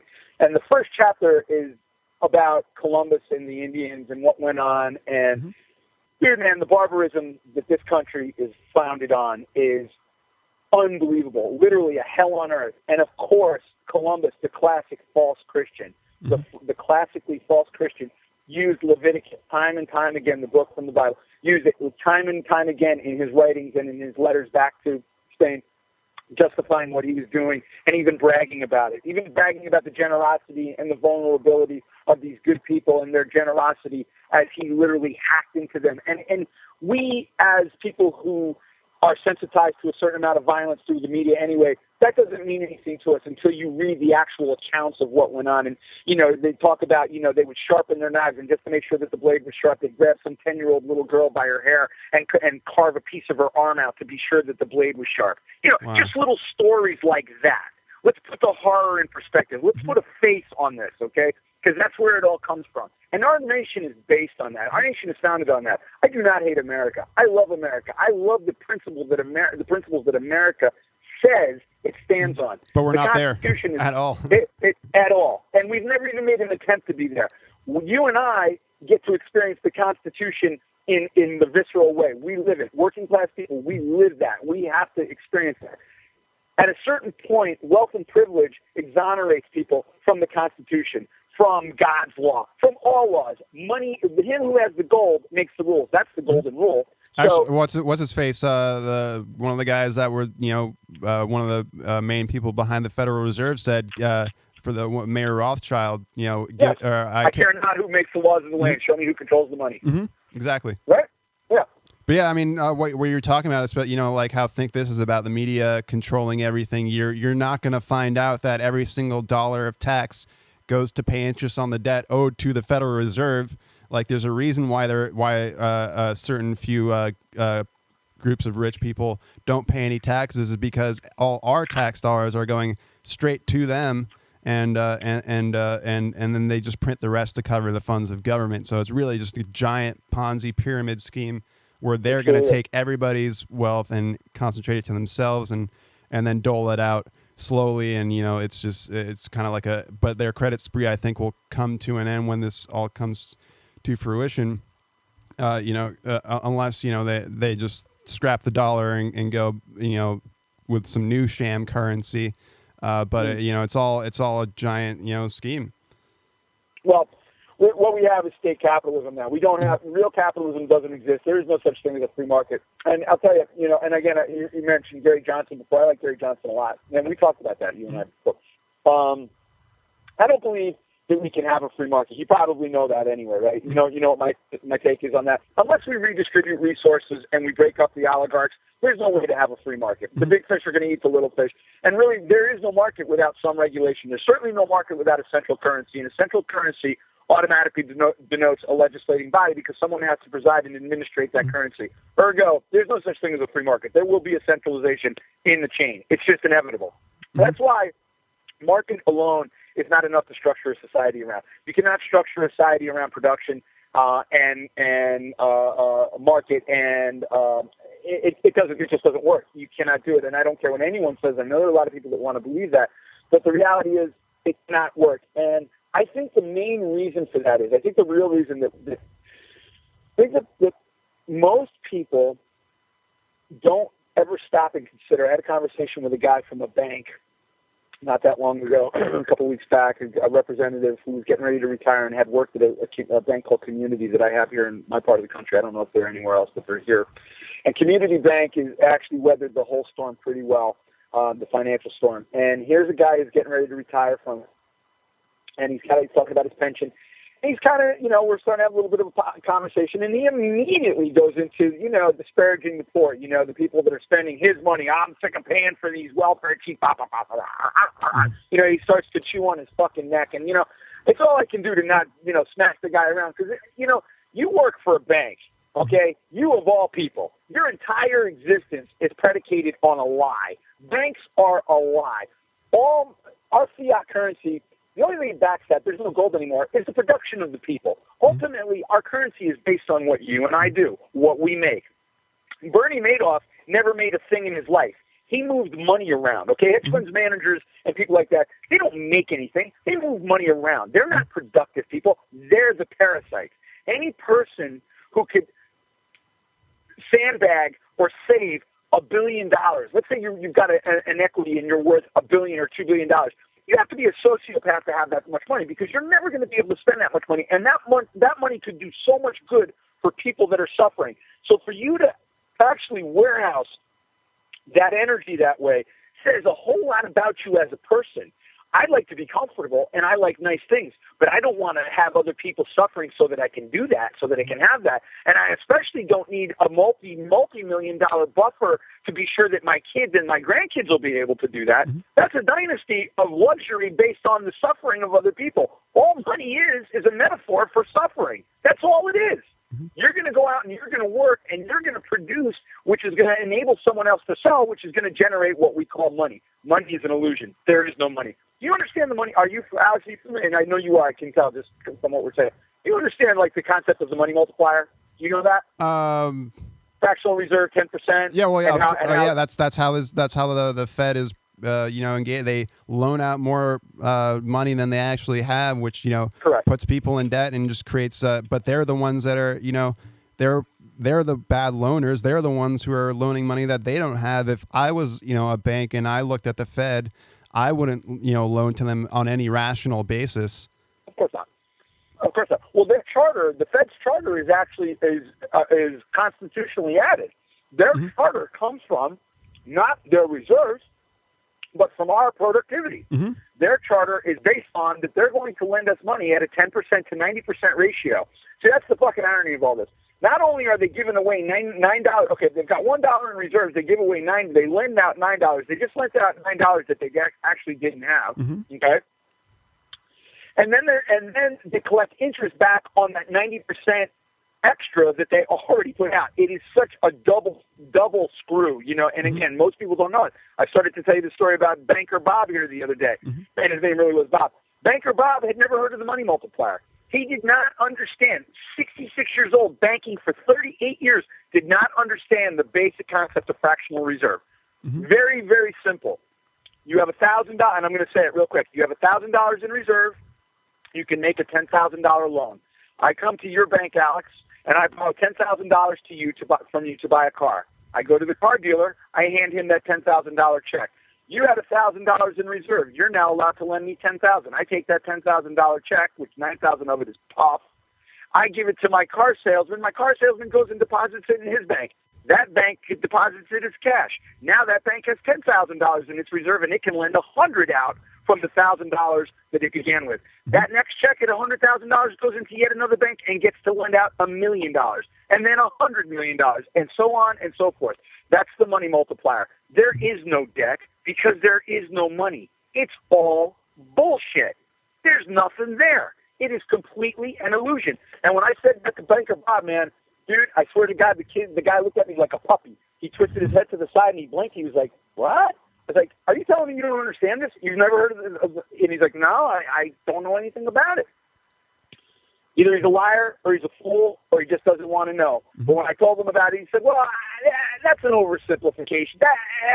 No, it's not an oversimplification. That is exactly what it is. And that is what the Fed is doing with our country. So when we talk about balancing the debt and economic freedom, there is no freedom. You cannot have freedom in an economy because the economy is based on debt. Right off from the get-go. It's every 9 cents of every dollar or 90 cents of every dollar comes to us in the form of debt before the interest gets piled onto it. It actually costs us money to borrow the money. It's freaking crazy. And this is the spot where I usually find myself really agreeing with hardcore right-wingers. This is where the left and the right converge, because we can both see where the falseness of that is. It's where we go after that where the divergence really kicks in. They really want to go back to, and you may actually be part of this group, and we're closer than you think if you are. Most people want to go back to a purer form where the market drives it. And again, going back to what I said before, I don't think we can do that. I don't think we can get away with the market, because the market has profit built into it. And as long as we're profiting, we've got the greed motivation. And I don't care what anyone says. I don't write music to make money, man. I never did, and maybe that's why I'm not a very, very rich guy living in my mansion in my yacht.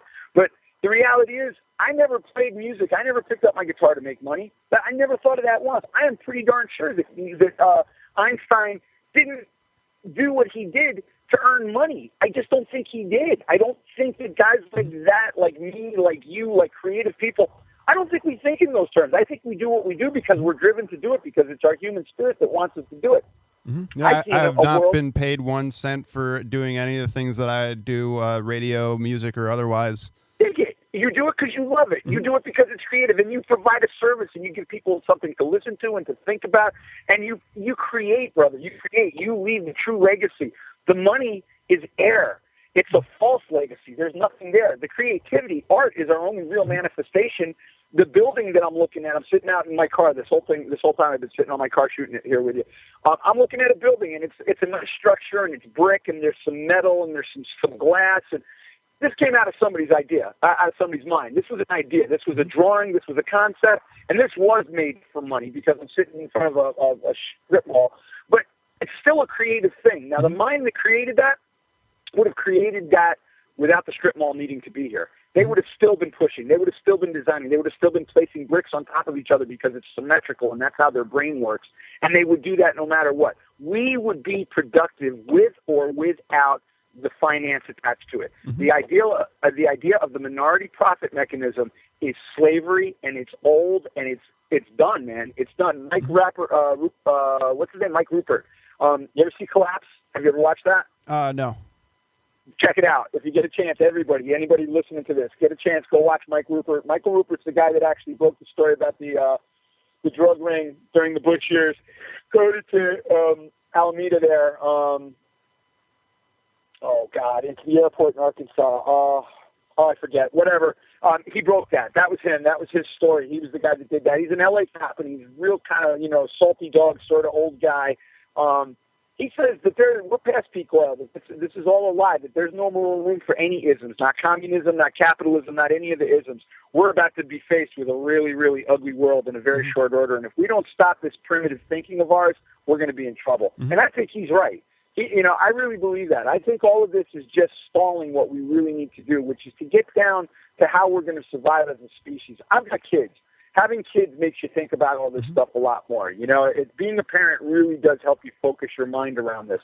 And for me, it's a legacy thing here. I don't want to see generations coming after us and enduring this. It's 60 degrees right now, Alex. I'm sitting in Syracuse, New York, which typically in the middle of January 14th, whatever the date is today, normally would have 2-degree weather, might be my high, 3 degrees, 4 degrees. I mean, we have very, very cold temperatures in the winter and typically 500-600 inches of snow. I'm in that part of the world. That's what I get.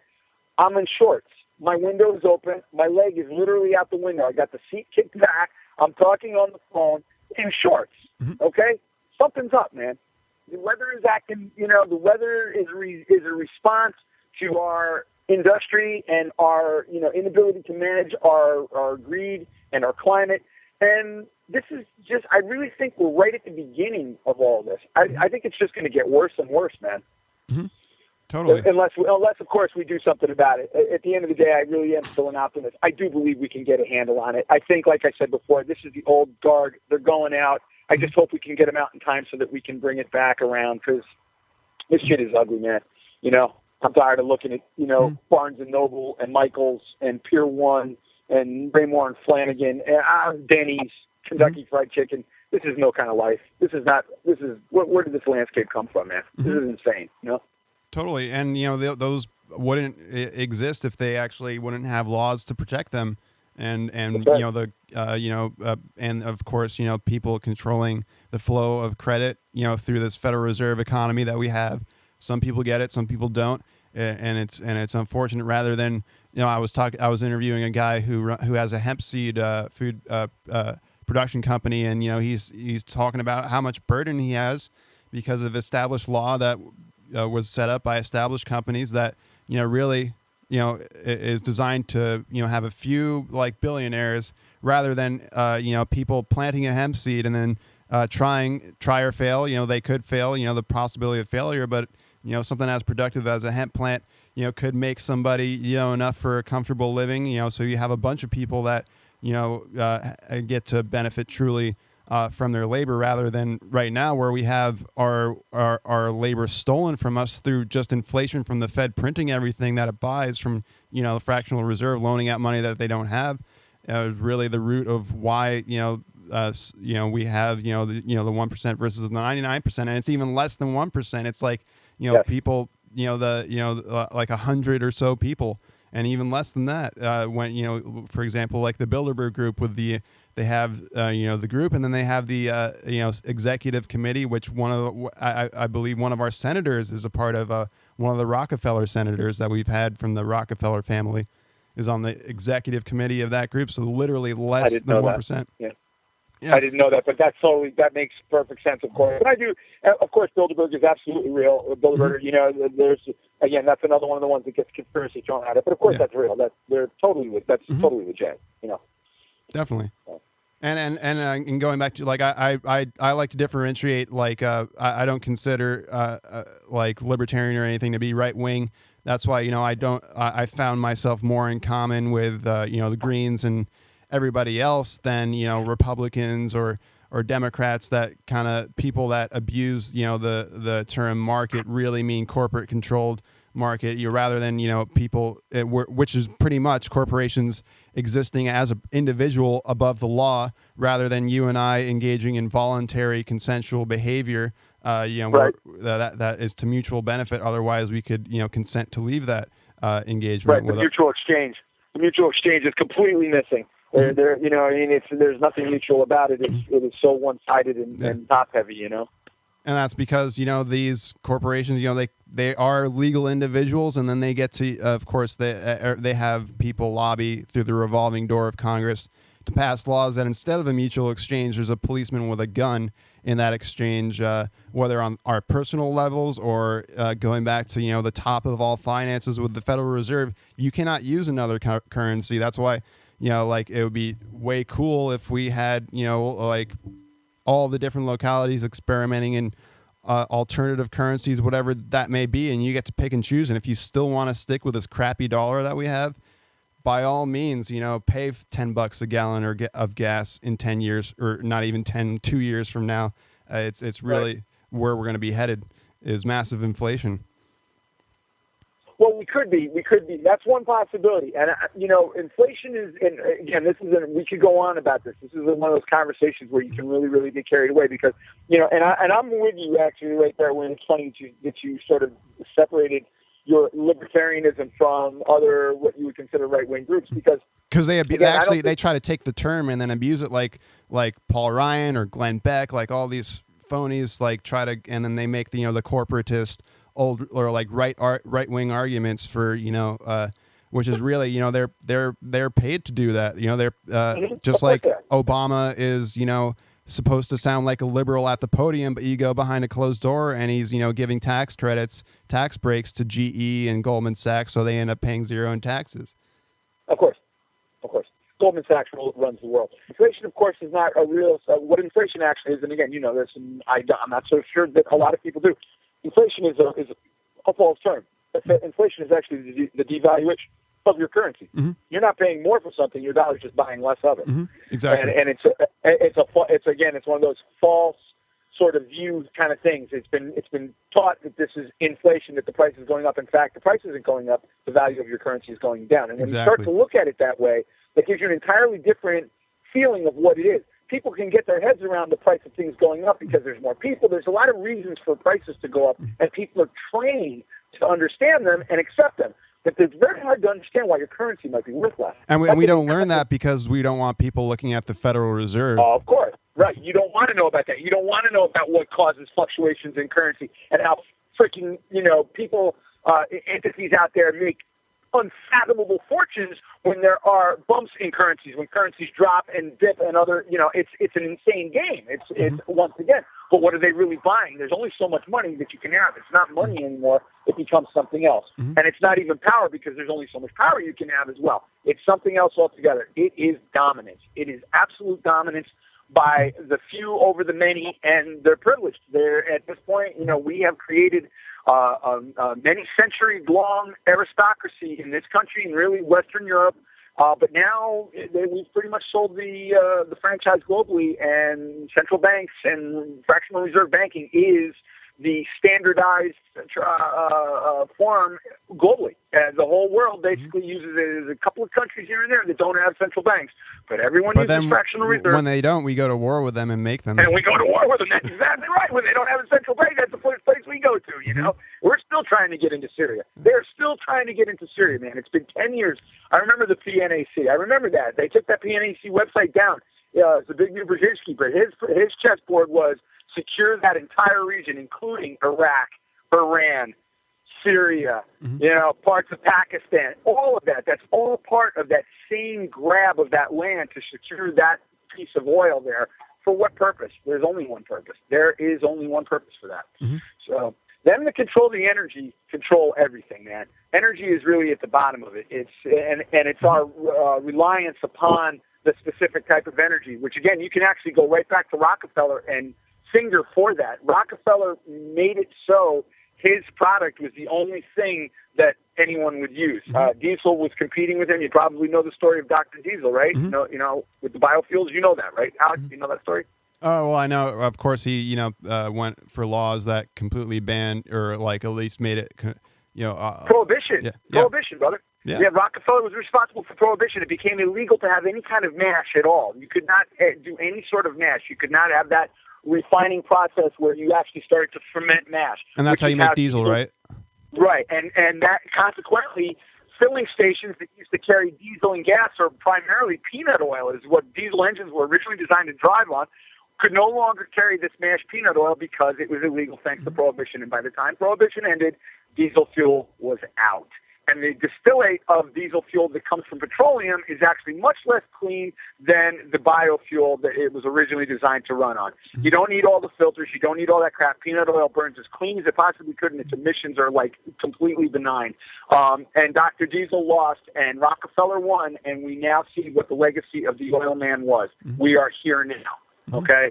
And again, it's just like Columbus with the Indians. Our country is based time and again on these ruthless models, these ruthless principles that we eventually lionize and create as heroes, or try to. I mean, Rockefeller and Carnegie and DuPont, and these guys all went way out of their way with endowments and charities to create this illusion of them being good, corporate citizens, when in fact their charity was just a manifestation of their absolute greed and the guilt for their greed, Exactly, and I know you know. Yeah, and guess who was sitting on at that meeting in the early 1910s on Jekyll Island where they drafted the feds? It was Rockefeller, Morgan, Warburg, and Rothschild, and not anybody from Congress. Warburg. That's right. Paul Warburg was a big hand in all that. Although his name is not nearly as well known. But yes, and his brother, what was it? Didn't his brother manage Didn't his brother do something for Hitler? Wasn't his brother like a manager in the Gestapo or something? He did something. I know Paul Warburger's brother was involved in. Well, I know they had a lot to do. Of course, they stole a lot of Nikola Tesla's inventions, and that has to do. That actually has to do with a part of George Bush's descendancy, where his German family, actually German born. Some of them engaged with the Nazis, and I think it was his father. I was just watching Oliver Stone's History of the United States, and they were talking about how Prescott Bush, I think it was George Bush's father, laundered money for the Nazis. Yes. Ain't that something, man? Yeah. Dude, listen, this is an awesome conversation, and I know it probably I don't sound like much of a heavy metal musician when I talk like this, but I'm really, to be honest with you, I would much actually rather talk about this, because for me, the music is almost like a biological function. It's sometimes hard for me to talk about because it's such like a natural state for me that I can't really sit around and theorize on it, because it's just something that I do. It's weird for me. It's like, talking about music sometimes is difficult because I don't really think about it like I think about this. This, I actually engage my cerebral, portion of my being around. Whereas with the music, I don't so much. It's kind of just natural, So let's shift back to music a little bit. So you mentioned Toxik for 2013. Talk a bit about how the reunion started out. The kind of complications with the documentarians. They have a freeze on the footage. The new album, and what are you thinking about for 2013? Okay, cool. Well, the documentary back in 2007 was actually what was the impetus or the sort of the inspiration for the reunion, which was sort of ill-conceived, and that's why it didn't happen. You never want to put a rock group together around a documentary because you end up being Spinal Tap, okay? And it really was. It was just a circus. It got thrown together, and everybody was so excited. We're always surprised by the level of sort of love that people seem to have for us, Phil. People really genuinely Toxic, for whatever reason, just occupies a place in certain people's minds, man, and they have a genuine affection for us. And you can really feel it. It's an awesome feeling. I got to say, man, it's got to be, I feel like the luckiest guy in the world to have experienced that, because I don't think that that's something that everyone in a lifetime really gets to know. Somebody really connects with you through your art like that. It's super, super positive thing. So, 2007, if nothing else, really kind of made me aware of the fact that we had that type of friendship out there with people. I didn't know that, and it was really great to find. So 2007 absolutely served the purpose, but the band was not ready to come together. We were all in very different spaces. My kids were still little. Hard for me to put a lot of focus into the band when I was providing for my family. It just wasn't the right time. Mm-hmm. So fast forward 5 years. 6 years now because we're 2013, but it's really about 5 years from when we were doing the documentary. Still, it's not quite fully six years. This last year, I have spent a lot of time writing. I've been writing a lot of music. I was working with Tad with Luz Fertola. You mentioned Luz Fertola early on. Tad's got this great doom band that he's doing called Luz Fertola, which is really, really good. He's written some freaking amazing songs. It's a great concept. It's a perfect merger of Tad's favorite kinds of music and his favorite passion, horror. Yeah, Tad is a huge horror buff, and it's just a perfect merger for him. I sang on the Luz Fertola disc. I helped him facilitate the recording. We got together and we brainstormed, and we did a really great recording, and I'm getting him the WAV files actually today. This is good timing conversation-wise. I'm kicking him the final files today so he can actually print that up, and he's going to be pressing it, and we're going to have that released. Awesome. I am not going to be able to continue with Luz Fertola. I know you didn't ask me about this, but it kind of figures into what's going on with Toxik. I am not going to be able to continue with Luz Fertola, and for no other reason other than logistically, it's about impossible. Luz Fertola is a live and performing band where all of the members live 5 hours away from me, 4.5 hours away from me. Mm-hmm. I just can't really make the practices. I don't have the time.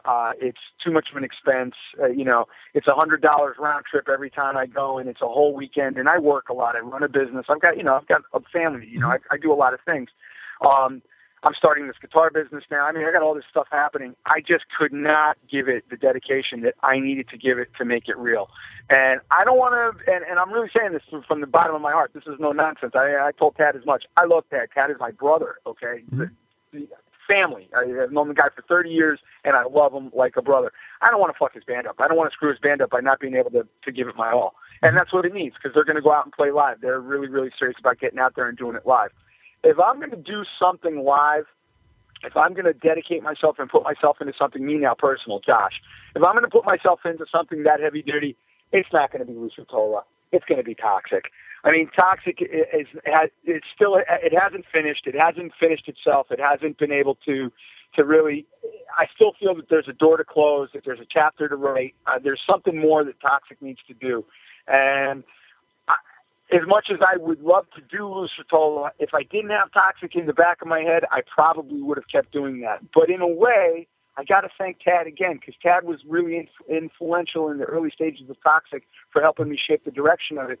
Tad once again kind of pulled me out of my shell here and made me realize that I need to do something here with Toxik on a personal level. So it really did kind of start with me. I just kind of had sort of a snap decision, and I said, you know what, I'm going to do Toxik. I want to do Toxik again, and I started calling everybody and, kind of lighting a fire under them, because everybody's got their own lives going on. But, everyone's pretty excited to do it. I don't think Tad is going to be able to make the trip with us. Loose Rottola is, as mentioned, is kicking, and he's got his thing going on. He's not playing his drums as much. He's playing a lot more guitar. Mm-hmm. And, frankly, the stuff that I'm writing right now is actually more intense than old Toxik. And what I mean by that is that it is more technical. It is faster. It's more angry. My sort of, me personally as a writer, my energy has matured a lot. And when I was a kid, when I was a young guy writing the stuff for Toxik, I was only 19 years old. There was still a lot of optimism and joy in my life. I hadn't lived a lot yet, and times were different. After another 25 years now, I've had a very different experience. And again, I'm still young-minded. I'm still here on the ground. I'm still living it. I'm still real. But my venom is got a lot more acid in it now than it did when I was a kid, and my writing is reflecting that. My writing is pretty intense right now. Toxik had almost kind of a buoyancy to it. There was a bounce in some of Toxik's music. Mm-hmm. I don't know if that bounce will be present this time around. I don't know. I'm not as happy a guy as I once was. I'm much more intense. And that may work out. That may be really cool. People may really relate to that, because I think a lot of people are feeling what I'm feeling. Everything you and I just talked about is right on the tip of a lot of people's tongues. So maybe it's the right kind of vibe for the time. I can only be what I am. I don't want to be fake. I don't want to come out and write something that I think somebody wants to hear. Hey, I'm going to formulaically here, going to write this thing that people are expecting. Nah, that's not, I never did that. That's never been my trip. I'm going to do what I do, And I really hope that people still like it. I hope that I still meet and greet and make people happy that like to perform, maybe even in the process add a few new friends along the way. No matter what, it'll be honest. It's going to be intense, like I just said. I expect a very high caliber of musicality from everyone. I think it's going to be a real contribution to the sort of prog metal world. I think it's going to be proggy. That's it. That's what I can say about it now, because it's as far along as I am. Do I know if we're going to tour? I don't know. I haven't gotten that far with it. I don't even really have a drummer worked out yet. I'm programming all the drums myself for the demoing process. Brian's got the songs he's working on them. Mikey's got songs he's working on them. I'm talking to Charlie. I might get Charlie in on some of the vocals. I'd love to get John Donnelly involved. I really want to try to get all the old Toxik people involved. That was my original idea. But I don't think John wants anything to do with it either. His life is busy, with his wife and doing what they do. So I don't think he's feeling the Toxik thing. So it's looking right now like me, Mike, and Brian for sure, with the possibility of Charlie jumping in. Tad may change his mind. He may see what we're doing. He may hear something that may really kick his ass and get him inspired, because he loves Toxik too. Mm-hmm. My affection for Tad is totally reciprocal. I know that Tad totally values and respects me as much as I do him. And if I come out with something that's really balls to the wall, he's liable to get excited and want to be a part of it. And he can be a part of it no matter what. Even if we found the world's greatest drummer, Bobby Jarzambek comes and plays on the next Toxik record. If Tad stood up and said, "Dude, man, can I do this?" I'd have to let Tad have the gig. So that's where it's at with that. Tad has first dibs. But looking like right now, I don't think he's going to make it. Definitely. That was a long. That was a long friggin' answer. Sorry. No worries. And you, I mean, you guys were working on new material for a third album called Blood, Guns, and Oil. Am I right? Uh-huh.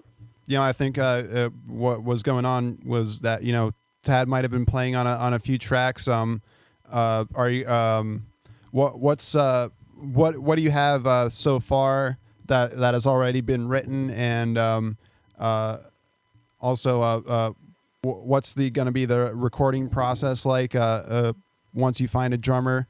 What can people look forward to for, you know, how many songs, anything else? Right. No, that's cool. It's cool. It's all, you know, I every time you ask me a question, I go, I want to say, I don't know. I don't know. But I do. I kind of do now. Let's see. Well, I'm not planning on using much of the stuff that I wrote in 2007. I might use the track Blood, Guns, and Oil, and I keep saying I very unanimously. I want everyone to know that's the only reason I'm saying I is because I'm the only one sitting in the car right now on this phone call. We, band collectively, are not really officially an entity beyond phone calls. Mm-hmm. I'm generating music. These guys are excellent players. We have great chemistry because we've stayed friends. Ergo, the band is functional at that level alone. I'm not worried about us being able to play together. It's never been an issue. We'll be able to do that. But at this point, for me, as the songwriter, the principal songwriter, I'm not really feeling too much of the shit that I did in 2007. I like it. It's okay. Again, like I said, it's okay. I don't know. It could just be, you know, songwriter disease where your new stuff's always better. I don't know. I'm not feeling it as much. The newer stuff that I've written over the last year, I feel packs a much harder punch, is much more in the direction I want to go. I can't really say of any bands that I say, if I say it sounds like this and it sounds like that, and that belittles what I'm doing. It's just an honest effort. So, you know, it's new. It's new and it's different, and it's heavy as hell. It's really, really, what I will say is that it's heavy and it is technical, but it grooves pretty friggin' hard. It's actually heavier than old Toxik, which again, I hope is a good thing. I hope that people can still relate to us. It's definitely more brutal. The recording process is, right now, I have a studio in my house that I've built over the last few years. Went from being a little spare room to now being actually something pretty legit. I'm doing most of the tracking right now myself. Over the last couple of years, I've been doing some producing, and normally when I produce, I work with singer-songwriters, and I play all the instruments on their stuff. I'll go in and I'll program the drums, and then I'll do the bass and the keys and the guitars. You know, I'll play the stuff. If I had a kit, I would play the kit on a lot of it too, but I don't have a kit, so I have to program the drums. But it's usually coming out of my head. So, and kind of used to be the same way with Toxik. I just didn't have the technology with the old formation. I just didn't have the technology. I'd go in and show parts, and then we'd work on them together. So now what I can do is I can actually throw my parts down, shoot out the files to the guys, they listen to them, and then what I'm going to do initially, again, this is all initial stages. My thinking is to get them one at a time to come and play their parts, and then actually have that serve as sort of a final demo. So like kind of a two-stage demo process. Mm-hmm. Demo from Josh's brain to other guys do their parts, we reform the demo, then sit back, look at the demo, make any tweaks we want to do on it, and then do the final recording from there as a group. So by that point, we should have our drummer in line, and then we go in a room and we drop it from the ground up like a real band does. We play the songs live, the rhythms get done live, the bass, the drums, and the rhythm guitars all get tracked live, and then we do overdubs on vocals and guitars as need be, which is the standard way you do a recording. I definitely do want to catch the live energy of a band, though, so it will not be sort of studio sterile Josh solo record with other people jumping in where he was. I really want the band to gel as a band on the tunes. So there will be a warm-up period to that where we're going to have to rehearse a little bit. And, we're going to work cut out for us. It'll be what it'll be. But there's certainly enough time to do it. We're talking about January 2013 right now. That gives us a whole year to work on stuff because I kind of threw it out there just very loosely that something in 2013 will happen. That means we could drop something, December 31st, and it would still be 2013. So we've got time to come up with something real. And that's it, man. We're going to hone our craft and see if we can't come out with something that's so fucking metal that, it just kind of redefines what Toxik is and again, keeps the people that used to listen to us still happy. And that's it, man. Just make it as good as we possibly can, which is all we've ever really done.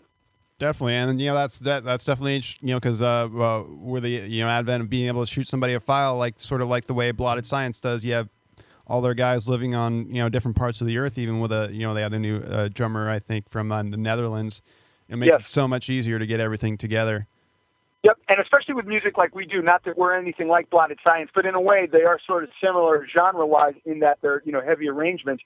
It's actually a great way to work on this kind of material because what happens, the inspiration in progressive music doesn't actually happen in the recording stage so much, although it can happen when everybody's together.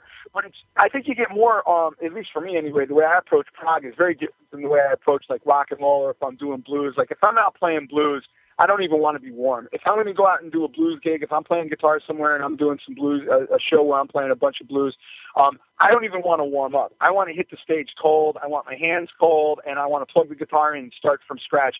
And there's something real raw about the way you approach that. Well, prog music isn't that. That's not how you do prog. You do prog, you focus, you get it together, you really iron out the parts, you really think it through, you really make a statement. It's art. It's constructive art. It's a different kind of approach. It's not visceral and seat of your pants, although there's that element to it because it's still rock and roll. It's still got the metal drive.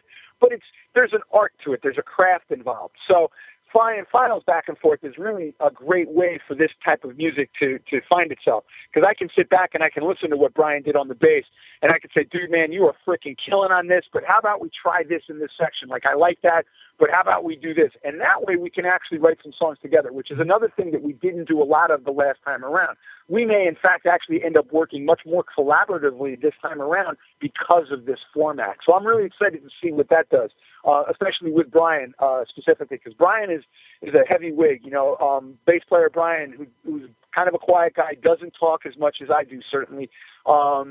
Doesn't really get heard as much, and I don't think people really realize what an impact he had on things, too. He's a really, really technical, high-minded kind of guy, very bright dude, can hang in there on any of the shit that we've been talking about. He'd be right at home, and then he could add to it, and then he could go into his whole, own mechanical engineering thing because he's very mechanical.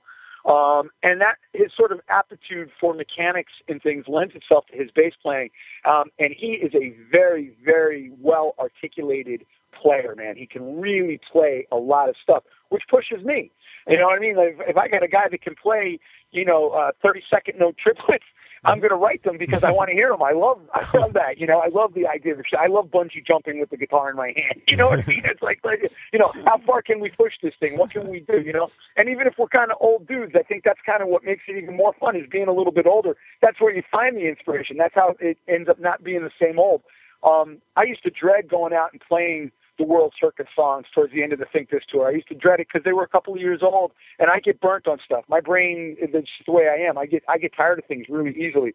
I don't think I could come out and do another World Circus or Think This. It's going to have to be new. It'll have to be something different. So, Brian being able to contribute this time around through the writing process will be great. I'm not sure who the drummer is going to be, but I'm really hoping we get someone that comes on, and when I hear him, it makes me want to change all of my arrangements. You know what I mean? I hope we get somebody that's like, oh, my God, this guy can play that. Well, then scratch that. Let's do this. I hope that it grows itself. I hope that enthusiasm is there because you as a listener, people as listeners, feel that. They're not aware of it, but they can feel it because it's a real thing. It's a tangible thing that happens, and that's the spark when you're doing something prog. You're triggering each other, you're pushing each other, the musicality is coming up, and then you come together and you play it live, and it's like, holy shit, we made all these puzzle pieces fit together. There's the joy of that. Man, it's such a great kind of music form to play within. I just love it. And once again, giving my hats off to the genre that I owe so much to. Heavy metal is such a wonderful art form, man, because it incorporates all of this. You can do anything almost underneath the heavy metal moniker and still have it be what it is. I just happen to be lucky in the fact that I hear really dark and heavy things naturally. So I'm a natural for it, because I'm not really what you would consider like a metal scene person. That's not really where my head is at. I'm more into my art and to thinking. But I naturally am kind of a dark spirited sort of person. So my music comes across with that. And I'm lucky that way. I have a built-in audience with it. So, yeah, man, I'm really looking forward to it. I think it's going to be kick-ass. Definitely. And, with the title of Blood, Guns, and Oil, definitely very relevant given that from Think This to now, nothing has really changed as far as the status quo has gone. Bush to Clinton to Bush to Obama has been nothing different, only been a worse progression in the police state and the military state. definitely looking forward to some of the relevance that is going to be dropped down on that album. I'm thinking about adding one word to the string: blood, guns, and oil, money. Yeah. I'm almost thinking about throwing money in there somewhere. I'm not even kidding about that. You know what I mean? Like, I don't want to sound like blood, sugar, sex, magic. You know, I'm scared of, sounding like, people relating the 5 words together, 4 words, whatever I remember words. But, I almost want to work money into the title. I almost changed that. I was almost thinking about getting rid of the blood, guns, and oil as a working title, actually, because for a couple of reasons. Because it's already been around for as long as it has been. But I'm really glad to hear you say that. That kind of validates it a little bit more for me. Because I think you're right. I think you're 100% right, Alex. I think it is still as relevant as it was 5 years ago. I don't think things have changed enough. In fact, I think things have actually gotten worse in the last 5 years. I don't think they've gotten better. So. Really. With the drones, like we have non-military CIA employees sitting in an office building in the U.S. literally playing video games with other people's lives. They have a screen in front of them and they click the button and they drop a missile on somebody, and those people's children die. And we, not to take away from the people that died in the elementary school shootings, but we see their faces. We don't see anybody's faces that gets killed overseas. And dude, those people's children matter less than ours. I don't buy that. No, they don't, man. And that's your libertarian spark kicking in again, man. That's your free-mindedness. I'm 100% with you on that. Suffering is suffering, and I don't care if it's my kids or your kids, man. Mm-hmm. And that's my bar too, man. That's interesting to use children. Children are my bar. Anything that affects children adversely, anything that hurts kids, I'm against. I don't care what it is. I can't justify it. I don't give a fuck. If kids are being hurt by it, then it's wrong, and I don't want to pay for it. And it's one of the things that makes me absolutely irate about our system, that I have no say in where my tax dollars go, and the fact that I've got to foot the bill for this drone program. Do you know that I'm in Syracuse? You can Google this, and I invite anyone who's still listening to this to do that. My Air Force base up here, Hancock, is actually one of the strongholds for the drone program. We run drones out of here day in, day night. They fly in and out of here. 24 hours a day. Oh, really? Yeah, we have one in San Diego. Well, of course, we have, every district has somebody, getting support for military. It's not novel anymore. Yeah. A couple of years ago, it was really unique that Syracuse had that, and now everybody's got it, so it's not as novel as it once was. But we specifically, a lot of people have been arrested at this airport who are protesting, and it happens. It's almost like, kind of monthly at this point, that somebody gets popped, and it's a little big stink is what I like to call it, because you don't hear about it nationally, but they make a huge deal about it, like a terrorist has been caught, in Homeland Security's net here. It's like another protester was arrested today with ties to blah, blah, blah, blah, blah, and there's this sort of vagary that goes on that makes everyone sound like they're working with, Bin Laden's ghost, and it's just absolutely retarded, man. Exactly. That's going back to how Homeland Security is trying to turn everybody into like a lookout for the suspicious person. The cop that harassed me at NBC wanted to make sure we weren't America's most wanted. Of course, he wanted to get my information so he could plug it into the system. Right. But it's calling people that are peaceful terrorists just to silence political opposition. And we have the same thing going on here. We have General Atomics is the local drone manufacturer, a little bit East County, San Diego. They another group, the Veterans for Peace, have protests of they're probably not right on their property because they don't want to get arrested, which is good. I guess the point is to have cars driving by, see all the things, but they manufacture the drones here. They actually might be the ones that are manufacturing a technology for a death ray, like instead of missiles, these drones will just have lasers. Yep, I know about the death ray as well, and the sonic cannons, dude. And there's so many. There's actually tons and tons of what's considered actually non-lethal technology that, in fact, is being developed under the guise of non-lethal technology, using the licensing that allows them to develop weaponry under that heading. And then, of course, with the flip of a switch, it becomes lethal technology. All of these technologies have been developed under the Non-Lethal Technology Act, which is part of the original Homeland Security Act.